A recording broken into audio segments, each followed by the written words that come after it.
welcome to our community meditation. And good morning to all of those of you who are online and are joining us today that way.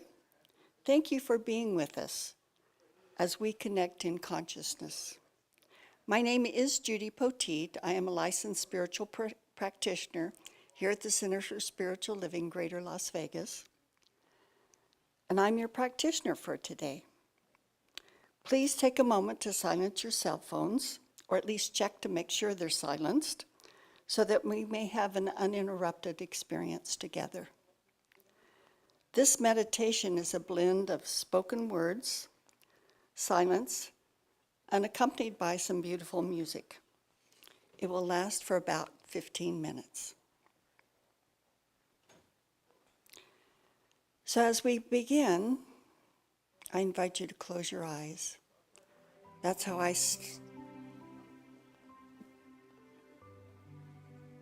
begin to center yourself. Feel yourself relaxing as you deepen into the core of your being. Move your awareness to the inside of your body as you continue to breathe. And with each breath, as you deepen your consciousness,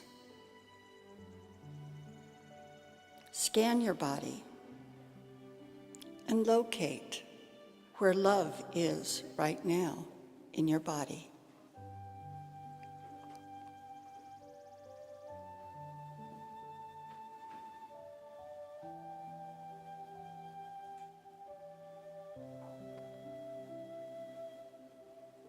Notice that love is light. Notice its color. Is it solid, sparkling, translucent? Notice the love in your body. What does it look like? Does it have a shape? Does it make a sound? Does it move?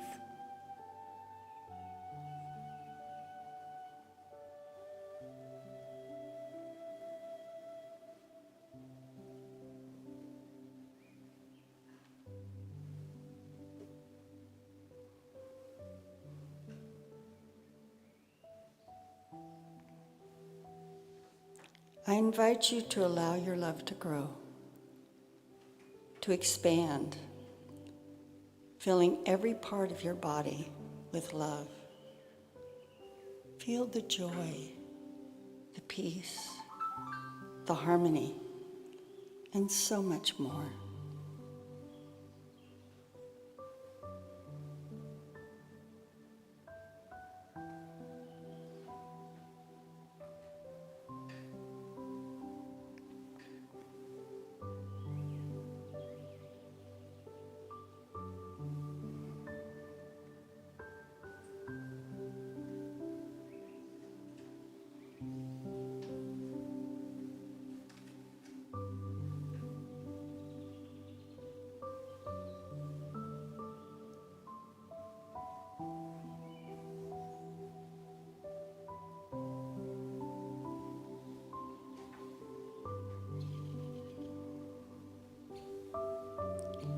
I invite you to send love to your organs, your liver, your brain, your heart, all of your organs. Being grateful and honoring how they work together so well to keep you active and alive.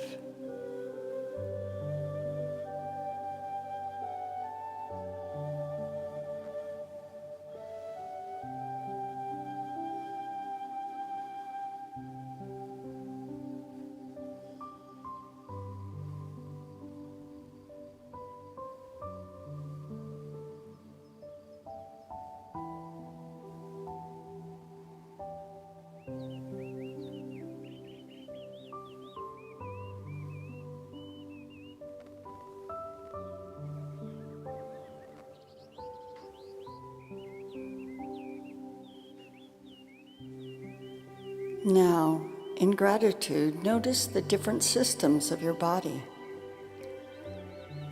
Your respiratory system, circulation system, your neurosystem, your digestive system, and all of the others, wrapping each one in love and gratitude.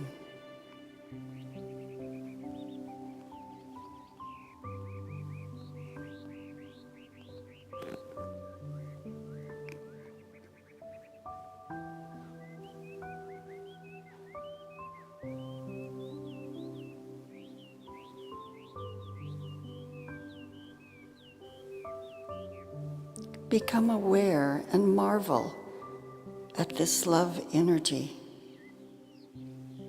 Feel the love energy wrap around you like a warm garment.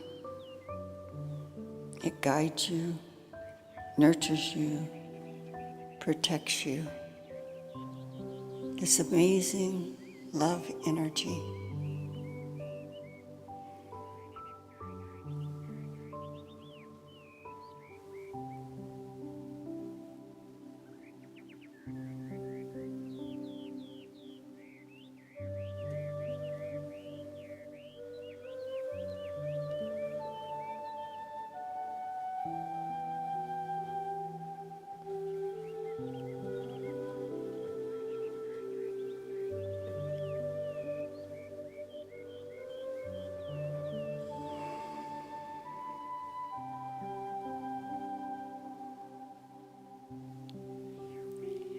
Now that you're wrapped in this amazing, nurturing love energy,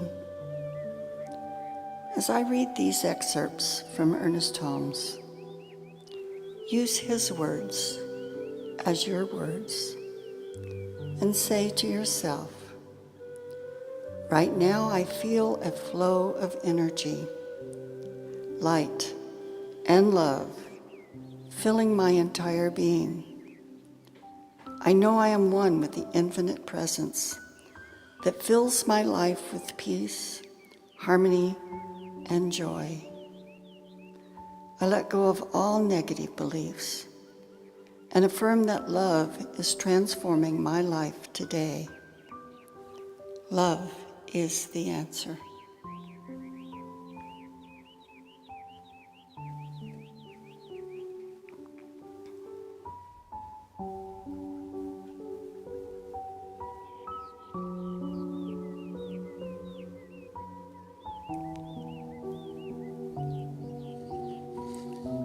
God lives, loves, moves, gives, and exists in me. As I eliminate the emotions of fear, judgment, anger, despair, and resentment, and I align with love, God's divine nature, it flows freely through me. The life-giving qualities are forever in motion. There is nothing in me that can stop, even for a second, the flow of divine energy. There is only loving right action for me. Love is the answer.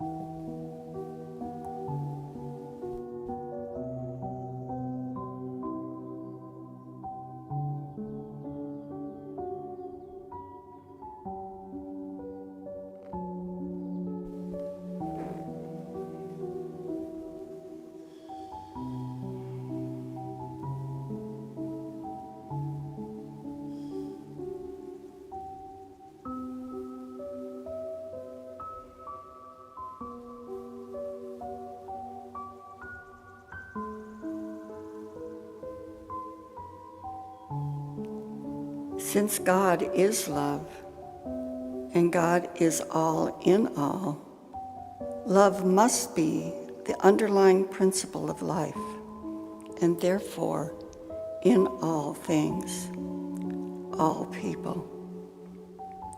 This is my life. This love is me. It is the very essence of my being.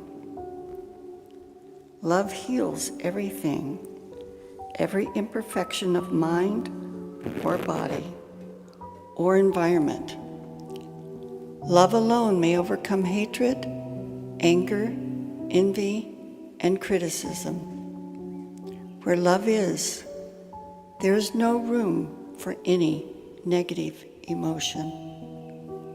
Love is the answer.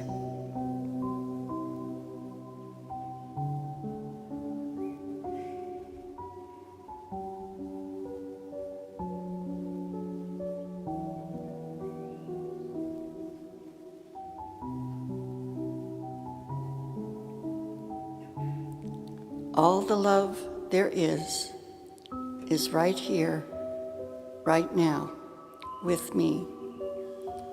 I now cease all negative self-talk.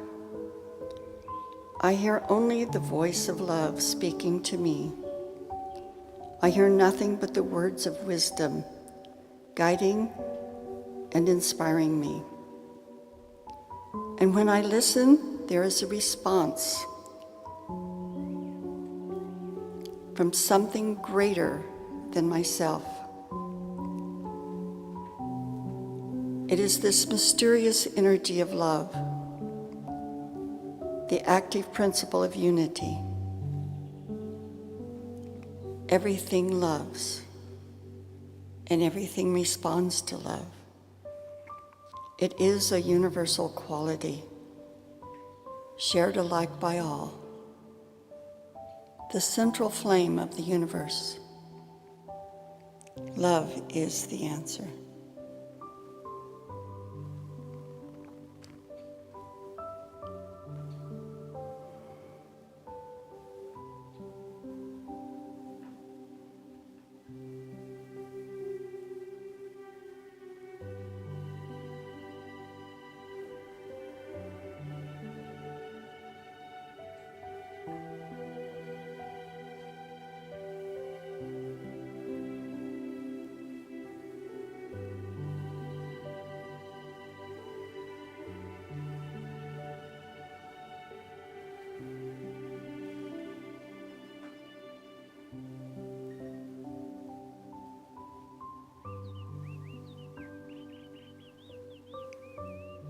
I feel a deep sense of unity with everyone and everything.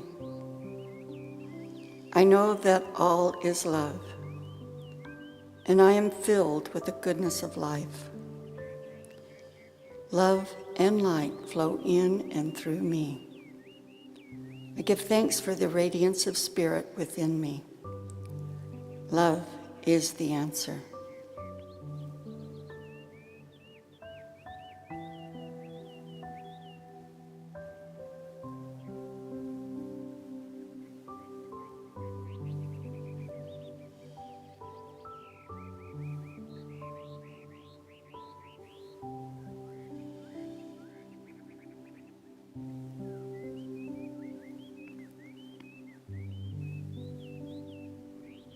Love is the greatest healing agent on earth, for our body as well as our affairs. Your love is unlimited and eternal. By enveloping this planet in your love, you're taking action to heal the planet and every living creature, and thus creating a world that works for everyone and all of creation. Love is the answer.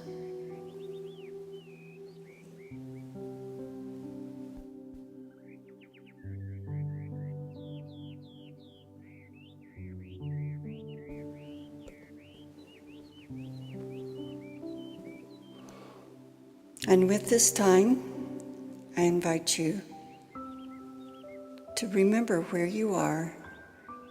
Feel the seat beneath you. Take a deep breath. And when you're ready, open your eyes. This love will always be with you.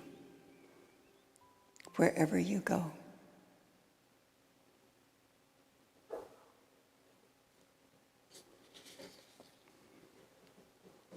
This concludes our meditation for today.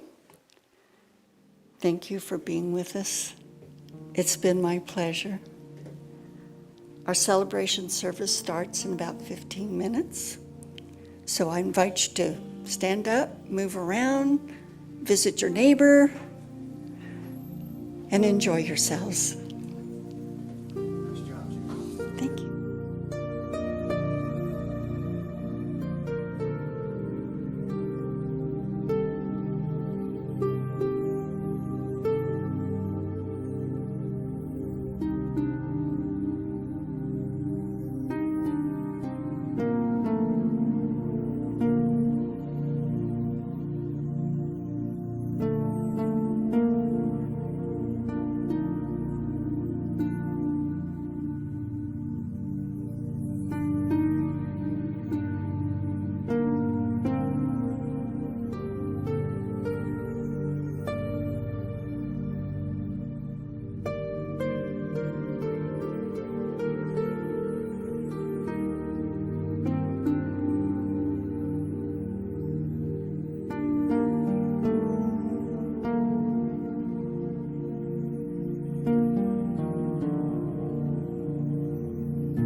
Am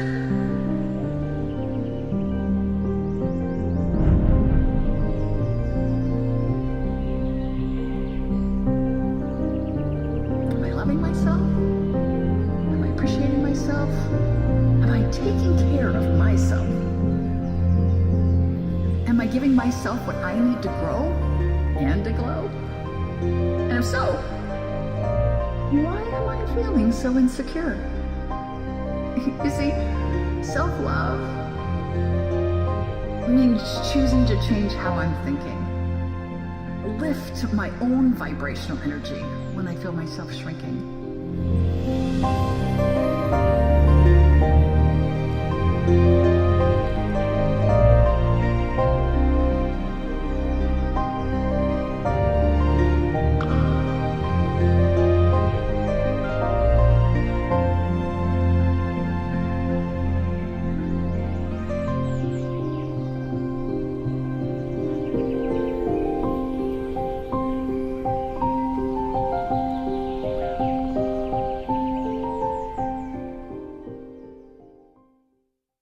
Keeping it real, keeping it real, keeping it real, keeping it real, keeping it real with Reverend Laura. Keeping it real, keeping it real, keeping it real, keeping it real, keeping it real with Reverend Laura.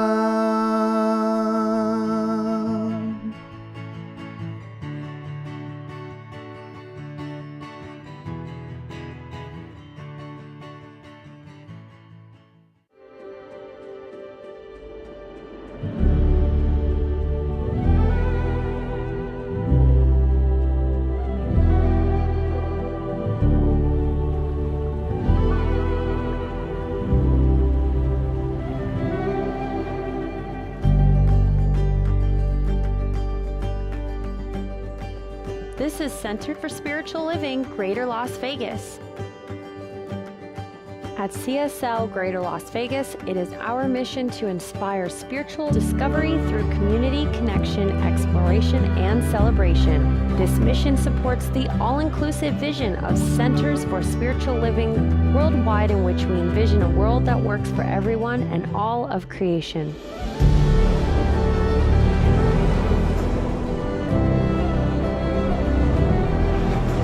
Good morning, everyone. Welcome to Center for Spiritual Living, Greater Las Vegas. I'm Reverend Laura, and it is my pleasure to be the senior minister here. For those of you that are joining us online, we want to say hi to you too. If everybody would turn around and look at the camera and give them a big wave, we have quite a few people joining us live online today too. So we're so grateful that you find a way to connect with us in whatever way works for you in your life at this moment. And I see a lot of new faces here today. How wonderful it is to see you, and welcome to our center. I'll spend a minute or two telling you a little bit about us. Those of you that know, well, you just get a refresher on it. So we are part of an international organization called Centers for Spiritual Living that has over 400 affiliated chapters in 38 countries, over 438 countries.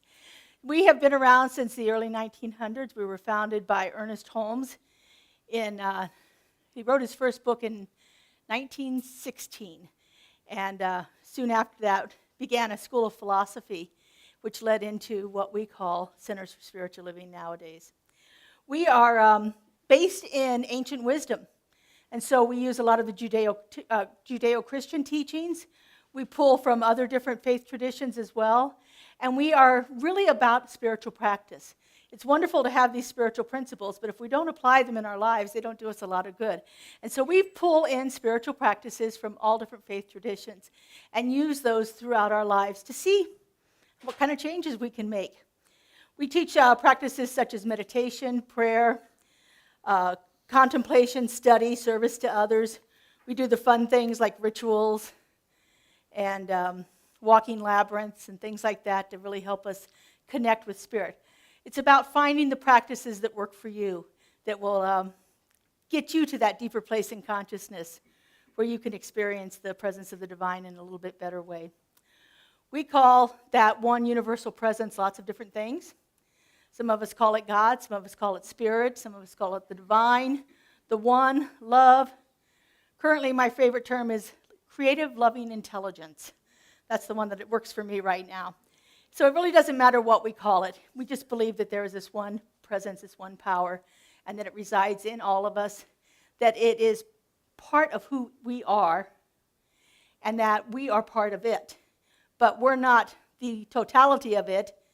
It is more than what any one of us could possibly be. But yet we're all uniquely connected to that presence.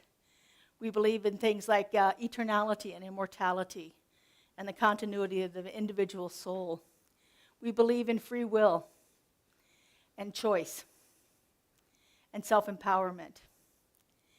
We believe in all of these things that help us live a more uplifting and more beneficial life, not only to ourselves, but to the world around us. So this year, we are working with a theme of building a community, because we're building a brand new building here in Las Vegas. Well, the building itself is built. We just have to do the inside of it. We got some great news this week. They are anticipating having our first building permits within 2 weeks, so we may start construction by the end of the month. So we're very excited about that. It's been a long process, and we're so grateful for everyone and all their patience and all their prayers and all their consciousness that is making this happen. When we get into the building, we will be in it mortgage-free and ready to actually expand and grow in this community. So we're so excited about this. Those of you that don't know, we're going to be on East Russell Road. It's about 2 miles east of the airport, near Sand Hill and Russell. So anyway, we have this theme of building a community. And late last year, I got together with a group of people to vision. This is a process, one of our spiritual practices, where we connect with Spirit and we tap into a higher knowing than what any one of us individually can know. And we came up with some themes for the months. So far this year, we have worked with the idea of freedom, creativity.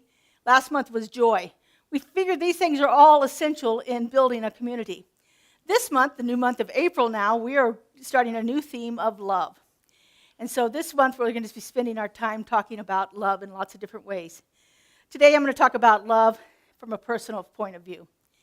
Next week, it'll be with the greatest love of all. Next week is Easter Sunday, and so I'll speak from it from that point of view. And then we'll talk about love in relationships with others and love in the community. And then we happen to have this month a fifth Sunday. And for those of you that knew what we did last January when we had our fifth Sunday, we're going to do what we call Tizay.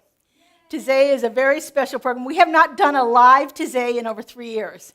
And so we're very excited about that. I've been having fun buying candles and altar stuff and all kinds of things. And Justin and I will be here leading you through the experience of Tizay.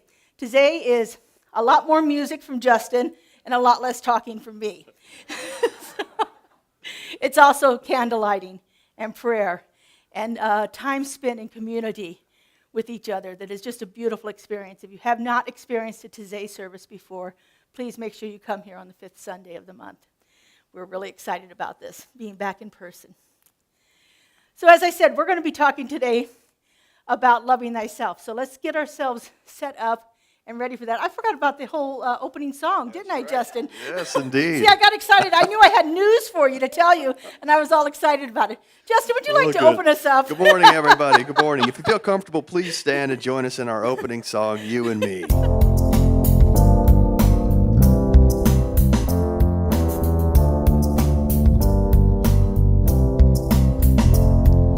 One life living as you and me, one life shining as you and me, one love loving as you and me, 'cause God is all there is.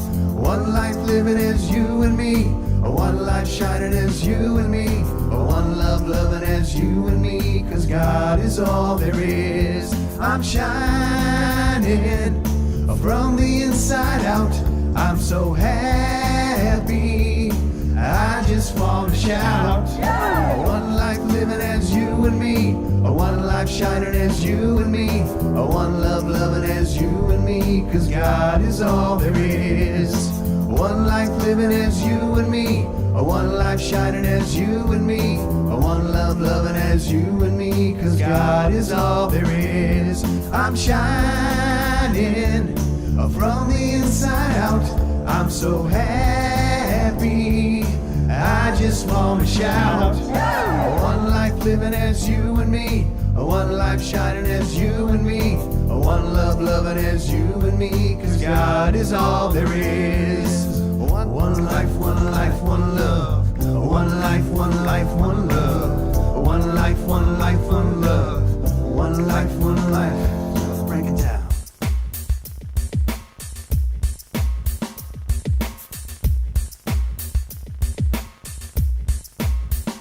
Keep on shining from the inside out. I'm so happy, I just wanna shout. One life living as you and me, one life shining as you and me, one love loving as you and me, 'cause God is all there is.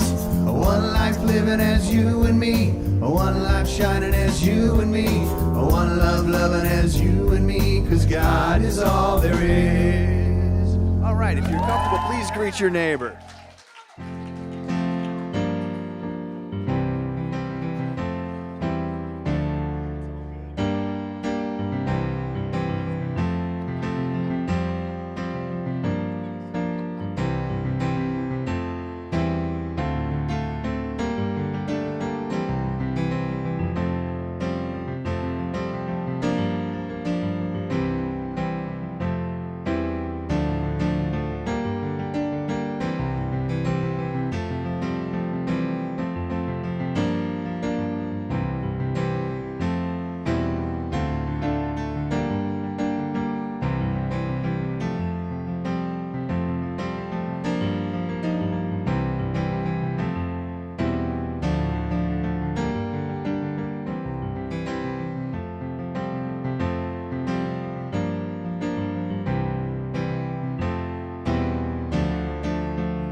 Yeah, they just are clueless.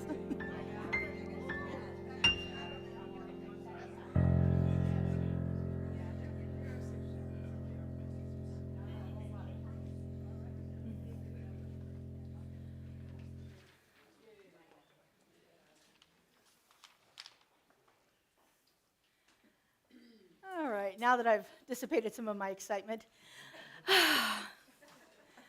let me invite up Judy Petit, our practitioner of the day, to set the tone with an invocation. Judy?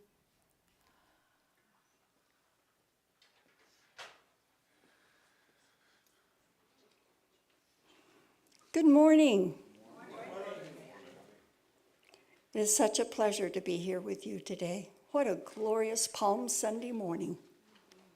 With Easter coming and a wonderful month of love. So first we'll do the affirmation, and then there'll be a moment of silence. And after that moment of silence, I'll do the invocation. So our affirmation for this week: I give and receive love effortlessly and unconditionally. So if you'll say that with me. I give and receive love effortlessly and unconditionally. Doesn't that feel good? moment of silence.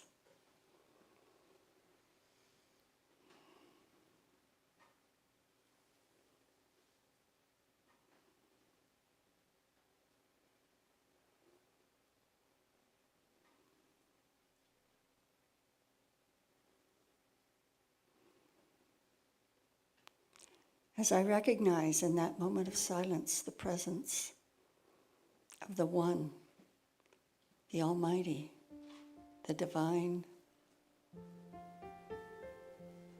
that one love, that one life, that one unconditional, eternal love, that one magnificent, almighty, creative power, that divine intelligence, called by many names. I call it God. I call it love. For love is truly the answer. Love is here. It is present. It wraps itself around each and every individual. It infuses. It guides, it leads, it protects. I'm so grateful to know that love is here right now. So grateful to know that love is the answer. And in times of fear, I can turn to love. I have the choice. And so as we share this time together in this presence of love, I embrace each and every individual, knowing that our time is blessed, it is fruitful, and all is well. And so it is.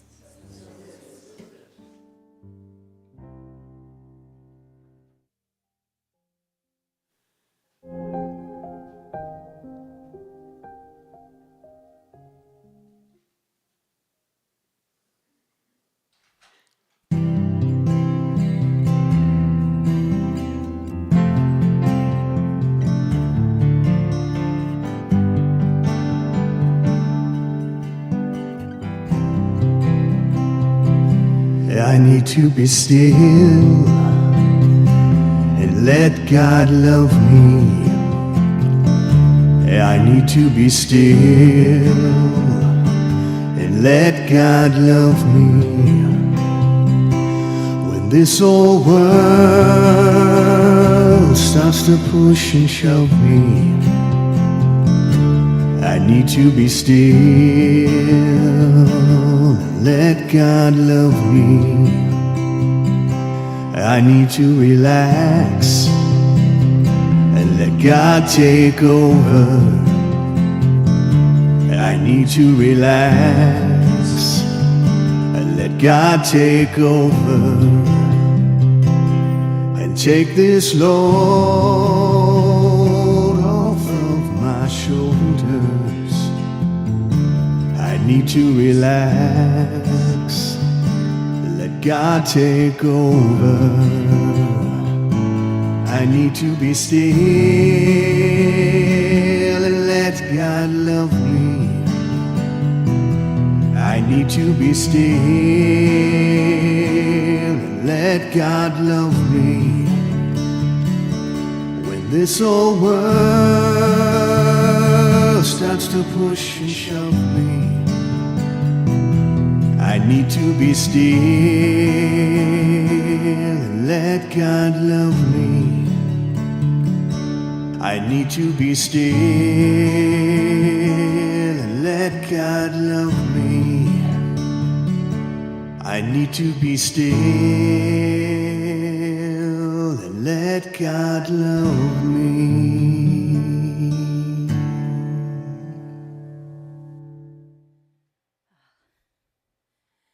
Thank you, Judy and Justin. That was beautiful. Got me right down. Calm down now.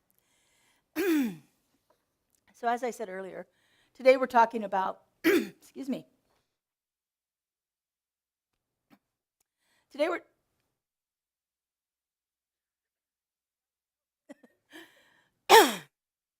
okay. Today we're talking about love from a personal point of view. The title for my talk is Love Thyself. You know, love is that universal quality that is often synonymous with spirit, with God. It is that thing that we are all here to be. It is that thing that we cannot be without. Love shows up in so many different ways, so many different times in our lives. We experience love from the very beginning with our mother's love, the love of our family, the love of our siblings and parents and grandparents and so forth, that love that is extended out from within us. And then that love can grow into the love that we have for the friends and people that we meet along our journey in life. It can evolve into an intimate form of love. And then it can evolve into that love that transcends any one person or any one experience. That love that we feel when we are in conscious union with Spirit, when we are connected with each other.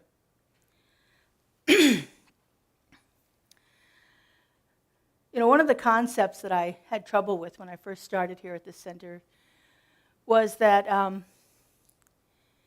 I can't be loved unless I love myself, which really kind of torqued me a bit. It's like, wait a second, I love myself enough, but apparently I'm not loving myself enough because I'm not experiencing enough love in my life. I wanted more love. I wanted to bring in more love, more connection, more ways of being with people that were different than what I'd experienced before. And what I realized was that, yes, I have to begin to love myself. And by loving myself, I have to do certain things because there are things that stop us from loving ourselves. There are things that have happened in the past that we hold on to, that we identify with, that we internalize, that become so much of a part of us that we can't move forward with that. Author Nancy Levine calls these our disowned qualities. Our disowned qualities. These are things that often happen in our first 20 or 25 years that we internalize and take with us as the truth of who we are. So, for instance, you maybe one time you were a little slow at doing something, and one of your parents said to you, "Don't be so lazy."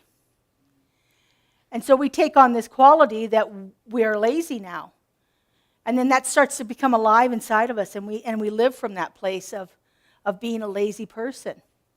And even though we do work on it, we wind up finding that we think we're over the lazy idea of being lazy, but we get really tweaked by anybody else we see around us that's lazy. You know, if you're in a store and the person isn't responding to your needs quick enough, all those lazy people, why don't they do their job? You know, or your child doesn't do what you want it to do in the time. Don't be so lazy. We begin to see it because we've still internalized it within ourselves. We still have this disowned quality within ourselves. The poet Robert Bly says that this is the long bag we drag behind us. The long bag we drag behind us. These are things that we have held on to, and we've allowed them to grow inside of us. And it's not any fault of ours. We didn't know better. When we were children, we hear these things, we believe they're true. They're coming from people that we respect and love and who are taking care of us, and we expect them to be true. People wouldn't say things to us if they weren't true, right? But we begin to internalize these things in such a way that they become part of our identity. And it's hard to move to that place of love when we're holding on to these qualities that we don't really want to experience in our lives, and we don't really want to have. Often, and like I said, oftentimes we think we don't have them anymore. Robert Bly goes on to say, we spend our early life deciding what parts of ourselves to put in this bag, and then we spend the rest of our life trying to get them out again. When we're young, we hear these things said to us. we either decide that's ours or it's not ours. And it's not a conscious decision. It's not something we're thinking about overtly, but it happens in our subconscious, where something is said to us and we believe it, and we go on to do that. You know, we all have our own stories, and we can't move past our stories until we're willing to own our stories. When we own our stories, then we can begin to work with them and to shift them out of our lives, out of what we're having. One of my favorite authors, Brene Brown, says, owning our story and loving ourselves through that process is the bravest thing we will ever do. It takes courage to own our stories. It takes courage to take one of our stories and examine it, to look at it and see if that's really what's the truth of that story.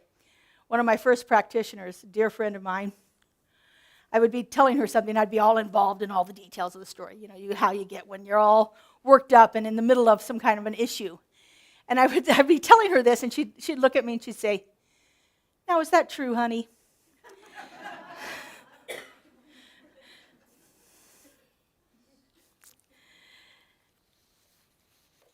As soon as we ask ourselves whether or not a story is true in the present moment, we empower ourselves to reframe it.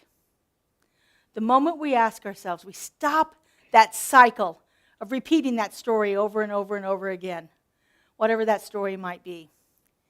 When we stop that cycle and we ask ourselves the question, is this really the truth of me? Then we give ourselves a gift of being able to move out of the story, to move out of that experience and move on to a different experience in our lives. But as long as we're afraid to look at the story, it builds inside of us. It just keeps becoming more and more and more of a thing. Many of the stories that we tell ourselves about love are filled with self-blame, much more than they are ever filled with compassion. Things that we say to ourselves are most often things we would never say to anybody else. One of my favorite songs has a line in there, the things I say in my own mind. I'd never say to anyone the things I say in my own mind. I'd never say to anybody else the things that I say about myself to myself. And so if we begin to look at our stories through the idea of love, we can begin to shift them. And there are a few things that we have to embrace when we do that. One is it takes a great deal of courage. As I said before, it's one of the most courageous things we can do, is to look at our own stories, to look at our own bag that we're dragging behind us and see what's in there. And when we do that, and we do that with self-compassion, then we can begin to eliminate those things. If we can remember at every moment we're doing the best we can with all the tools that we have at our disposal, every moment of every day, we make the best decisions that we can. If we could make better ones, we would. And that's just the truth of it. Whatever the circumstances are going on right then, even if we think we didn't do as best as we could, if we can give ourselves a little bit of compassion and allow ourselves to be more gentle with that experience and saying, I did the best I could. Next time I hope I do better. What a gift that is we can give ourselves. To have that courage and that compassion. The other thing that we need with self-love, to love ourselves even, is to find connection. We need to find connection with other people, with other living things. Sometimes it's not possible to be around people, but it is possible to be out in nature. And nature provides a great deal of healing power of love for us.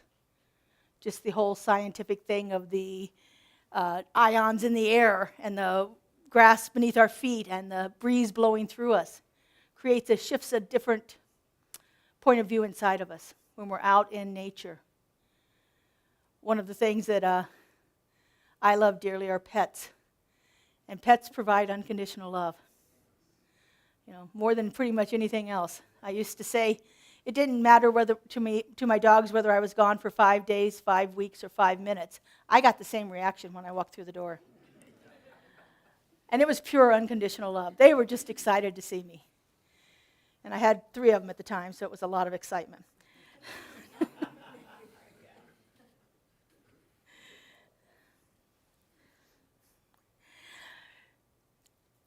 The wonderful poet who wrote the Tao Te Ching, Lao Tzu, says that being loved deeply by someone gives you strength, while loving someone deeply gives you courage. We need both in our lives. The connection that we feel with other people is so important. We need to have the strength to love other people, and we need to have the courage to let them love us. So often in our lives, it's so much easier to give than to receive. I think that goes back to that long bag we're dragging behind us. We don't feel we're worthy. And so easier for us to love someone else, to be out there and give my love out, than it is to be courageous enough and being willing to risk letting somebody else love me. But until we can receive with an open heart, we never really actually give with an open heart. If we attach judgment to our receiving, then we knowingly or unknowingly attach judgment to giving. So when we're giving this love, and we think we're giving this love freely, if we've cut ourselves off from that flow of receiving the love, then our love that we're giving out has an attachment to it. It has an attachment to it that is based on all of those things. So many times we think we have to do something, we have to change, we have to be something else in order to be worthy enough to be loved. The greatest challenge that most of us have is believing that we are worthy right now. And believing that at a soul level. It's one thing to believe it at an intellectual level. I can repeat over and over and over again, I am worthy, I am loved, I am worthy, I am loved, I am worthy, I am loved. But if I have that, what I call a BS button, inside of me that's saying, that's not true. Doesn't say it quite that nice. But it's that idea of I'm saying this, intellectually, I know it's true. I know that there's only this one power, this one presence, and I know that it is moving through me and it loves me unconditionally. I know this at an intellectual level. But there are times when I haven't embodied it, when it hasn't dropped down into that soul level yet, to where I feel it.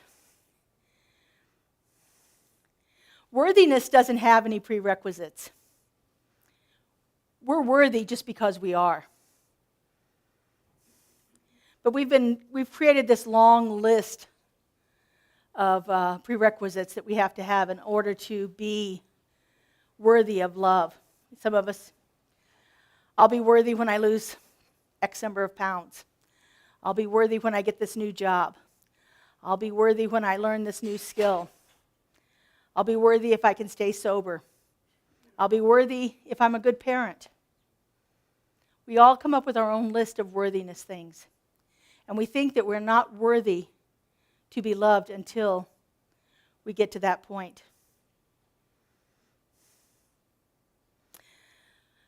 One of the ways that we can begin to feel worthy is to allow ourselves to be seen. There's something very, very powerful about seeing someone else and about allowing others to see us in that true way. How many of you remember that movie Avatar, the original one that came out? One of the most profound things in there is when they look at each other and they say, I see you. There's so many levels of meaning in their culture for that simple phrase, I see you. And that's what we all are looking for, is to be seen. That's why we come together in communities like this, where we know there are people here that will see us. That's why we join groups. That's why we make friendships, so that we can be seen. Because until we are seen, we know we cannot feel worthy. And as long as we can't feel worthy, we can't cultivate love in ourselves. We cultivate love when we allow our most vulnerable and powerful selves to be seen deeply and to be known. And when we honor the spiritual connection that grows from that offering with trust, respect, kindness, and affection. It's from Brene Brown's book of Imperfection, or The Gift of Imperfection, her book. We cultivate love when we allow ourselves to be seen and to be known for who we are. We cultivate worthiness when we do that. Love isn't so much something that we give or get, but it's something that we nurture and we grow and we allow to become alive inside of us. Love is an ongoing process. And while we may feel loved more at different times in our lives, the truth is that the more we cultivate that, the more we grow it within ourselves, the more we find ways of giving our love without judgment and receiving others' love without judgment, then we can allow that love to grow inside of us.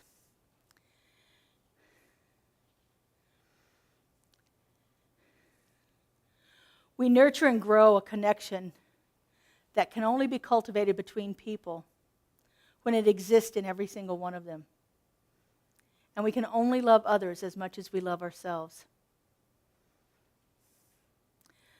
There are other things that damage us: the shame, the blame, the ideas of betrayal, of being disrespected. Those damage the roots of love as it's growing within us. And love can only survive if we heal those. You know, if we go back to our creative process of our seed, soil, and plant, where we plant this perfect idea into the soil that always does exactly what it does, and we grow a plant out of it. If we are not cleaning up that soil, if the ideas that we're putting into the soil are good, and we put it into soil that needs some help, then our plant isn't going to flourish very well. The same thing with love. If we take this idea of love and we put it into a soil or a medium that is filled with shame and blame and disrespect and judgment and dragging that whole long bag behind us, then the seed has to work itself around all that stuff to flourish. But if we can begin to clear all that stuff out, we have good, healthy soil for our love to grow, for ourselves to flourish in a greater way. There are a few things that we can begin to do to help us clean up the soil. One of them is to let go of the idea of perfectionism. Many of us believe that we have to do things perfectly, that everything has to be just right. There's one thing about liking things to be a certain way, and there's another thing when it becomes debilitating. When it goes to that point of, I can't move on until it's absolutely perfect, then we know that there's something behind that. Brene Brown says that the thing that is behind perfectionism all the time, 100% of the time, is shame. Shame lies behind the idea of perfectionism. And perfectionism, again, is not just wanting to do something in a good way, but it's being so focused on it that you can't move on. That's because there's an underlying shame that's holding you back. We get to a point where we think, I can't let somebody see that unless it's absolutely perfect, because there's some part of me that is ashamed of the way it's being done or the way I'm presenting it. And so we have to begin to let go of some of the ideas of perfectionism, because rooted in those is nothing but shame. One of the things that we can do is to practice authenticity. And authenticity comes in lots of different ways. One of the aspects of authenticity, actually came from the Book of Joy that we were using last month, is to admit when we're wrong. And to admit it in a way that doesn't take us down further. We all make mistakes in life. And when we just say, oh, I messed up, okay, let's move on. To be authentic in what we are doing, how we are showing up, and how we are being in the world is really a way of sending compassion to ourselves. By being real and true and honest with how we show up and the things that we are engaged in, we are actually compassionate to ourselves.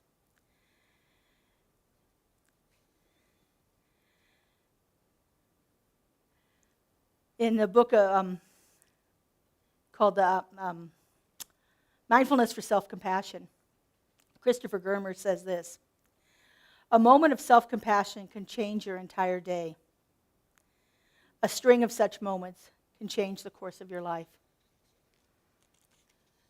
As we begin to be more compassionate towards ourselves, as we begin to live more authentically, as we begin to release some of that baggage that we're dragging along behind us, then we can begin to experience a greater degree of self-love. So, as I said, we talk a lot about principles here. But principles are no good if we don't put them into practice. And so I'd like to do a little practice with this right now. This is sometimes can be very difficult. But this is what we do when we're doing what we call mirror work. We're looking at ourselves in a mirror. And so we don't have mirrors here in front of us right now, but I want you to imagine that you are standing in front of your bathroom mirror. And I want you to look right into your eyes. Look right into your eyes.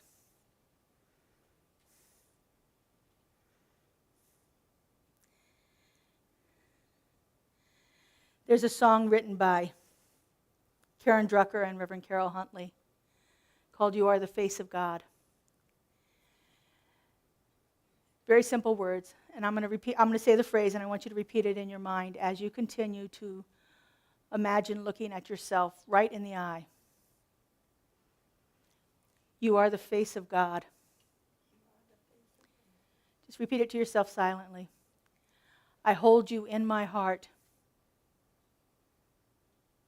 You are a part of me. You are the face of God.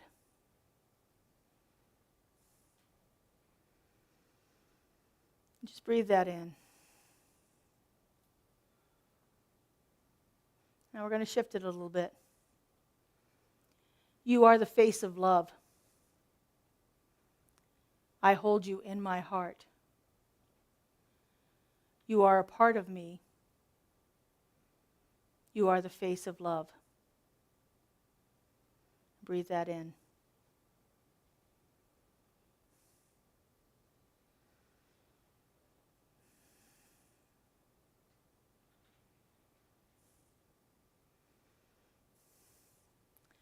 Go ahead and open your eyes. There is a saying that you will never look into the eyes of another that God does not love. You will never look into your own eyes and know that God does not love you too. Because that indwelling presence is that presence of unconditional love. It is that place of perfection and peace. And it is always unfolding through us, through each one of us, as that unconditional love.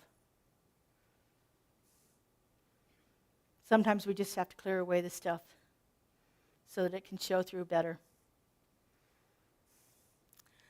Let's take this into prayer. I invite our practitioners to stand and surround us. Our practitioners spend at least 4 years in study, learning these principles, developing these practices.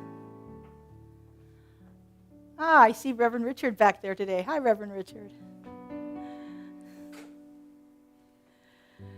All right. And so we just begin by turning within. I do this by closing my eyes and connecting with my breath.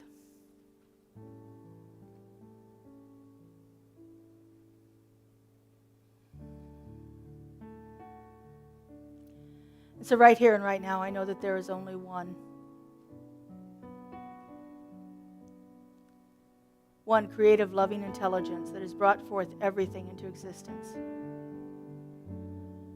One power and one presence that is the isness, the allness, and the fullness of all life. I know that nothing exists outside of this one. And I know it as that perfect, unconditional love. The self-givingness of spirit, manifesting itself in, through, and all creation. Right here and right now. And because I know there's only one, I know that I am one with it. That all that I am and all that I could ever be is the presence of that loving Creator. And because I know this is true for me, I know this is true for everyone. For each of us is that perfect emanation and embodiment of love right here and right now. And so knowing this, I speak my word. I know that each one of us is an inlet and an outlet for the flow of divine love, moving itself into manifestation through each of our acts, each of our encounters, each connection we make. For every moment is an opportunity for us to experience love in a deeper and greater way. Every moment is an opportunity for us to give love more freely and open to receiving it more gracefully. I know that the truth of our being right here and right now is that presence of the divine, that presence of love, that oneness and wholeness. And how good it is to know this, how good it is to feel it and see it operating in the world around me. I just give great thanks for this, and I release this word into that creative love intelligence that's always saying yes, always unfolding for the highest and greatest good of all. I let it go and I let it be. And together we say, and so it is. Amen. Thank you, practitioners.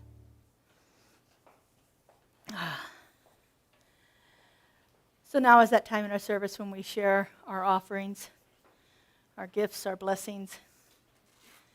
We have lots of ways where you can participate in giving.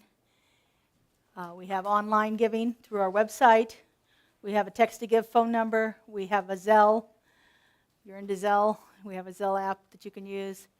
And, of course, we are grateful to receive your cash and check donations. So if you would, just hold your offering next to your heart. If you give electronically, just put your hands over your heart.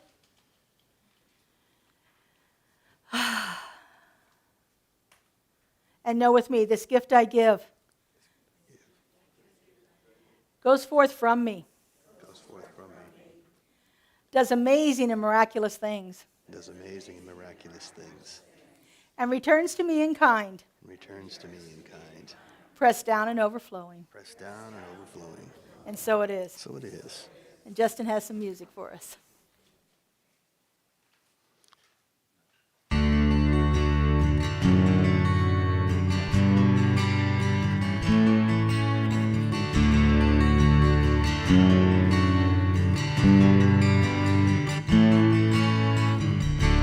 Just one life, it's all we've been given here. Just one chance to make a difference where we live. I'm just one man, I'm only human, but only human means I've got a lot to give. Love can move the world as the moon and the sky moves the trees.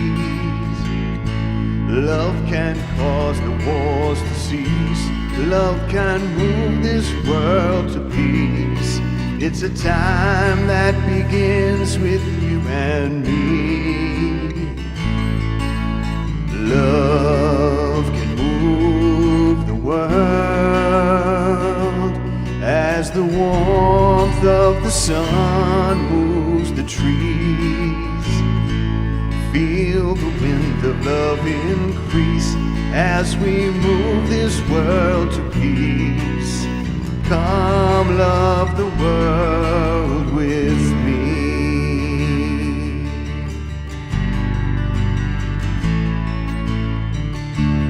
Look around, there's someone hurting near you. Look around, there's something you can do. Look within and find your spirit to change the world. There's got to be a change in you. Love can move the world as the moon in the sky moves the sea. Love can cause the wars to cease. Love can move this world to peace. It's a time that begins with you and me. Love can move the world as the warmth of the sun moves the trees. Feel the wind of love increase as we move this world to peace. Come love the world with me. Love can move the world as the moon in the sky moves the sea. Love can cause the wars to cease. Love can move this world to peace. It's a time that begins with you and me. Love can move the world as the warmth of the sun moves the trees. Feel the wind of love increase as we move this world to peace. Come love the world with me. Come love the world with me.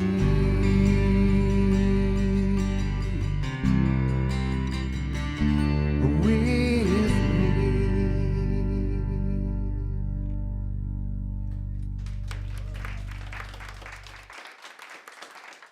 Thank you, Justin. All right, just a couple of announcements here. So we are still accepting people for ushers and greeters and hospitality. If you're interested in helping us with that, we would love to have you sign up for us. The sign-up sheets are on the back table over there. Also, we have a place for you if you'd like to sponsor the flowers for one of our services. We have our next 2 Sundays are covered. If you'd like to sponsor a bouquet of flowers, we'd be grateful to receive that. And speaking of flowers, next Sunday, our teens are going to be doing a fundraiser by selling some bouquets, different arrangements of Easter flowers. Kaylee Marshall, who has completed a floral academy design course, has graciously offered to put these bouquets together for us. Money goes to help our teens go to camp this summer. And they've already done the winter, right? Yeah, just this summer. So if you're interested in that, please sign up. We have a wonderful array of classes starting next month. And so we have a beautiful education brochure put together by Kelly Marshall over here. It's on the table. If you haven't received one, pick one up. Our classes are going to be, we've reformatted them into smaller chunks of classes so that it makes it a little more enjoyable for people. You don't have to commit to 10 weeks. You can commit to 3 or 4 weeks or 5 weeks, something like that. So the first series is going to start on May 1st. It's on mindfulness. I'm going to be doing a whole month on mindfulness in lots of different ways. And so the class is a 3-week class on how to use mindfulness meditations in your life. You know, mindfulness has been shown to help reduce stress in big ways. There's over 50 years of work at the University of Massachusetts with a man named John Kabat-Zinn on mindfulness-based stress reduction.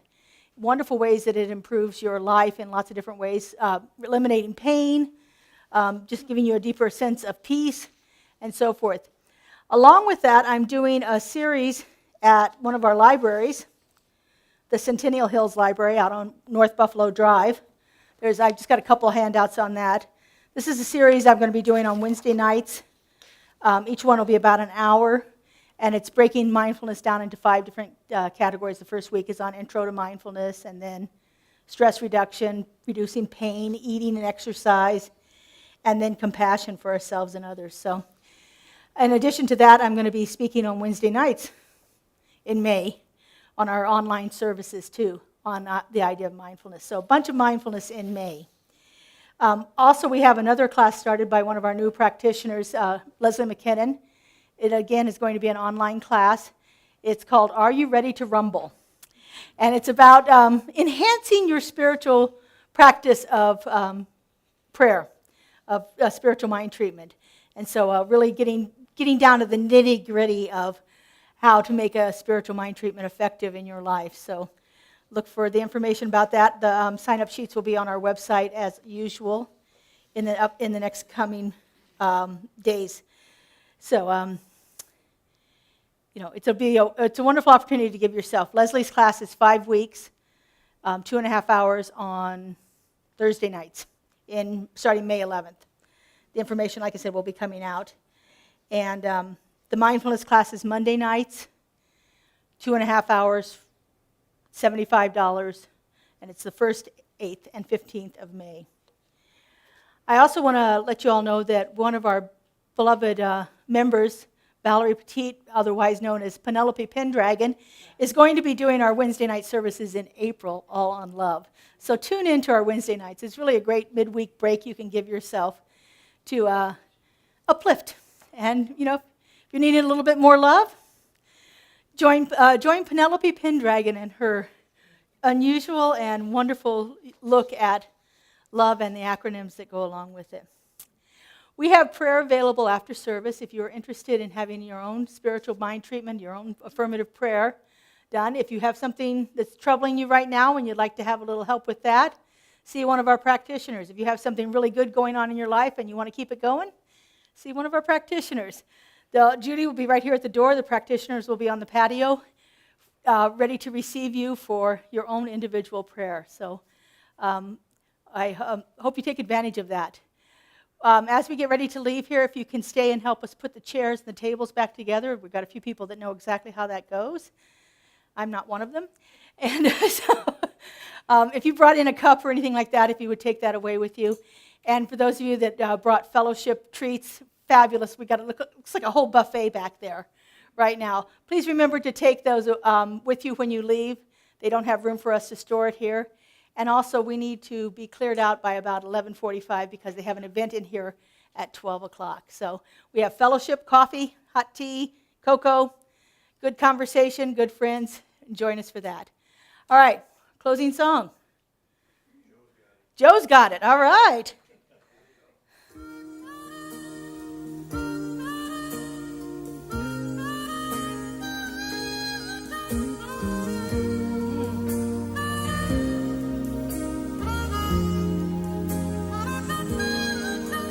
And I never thought I'd feel this way.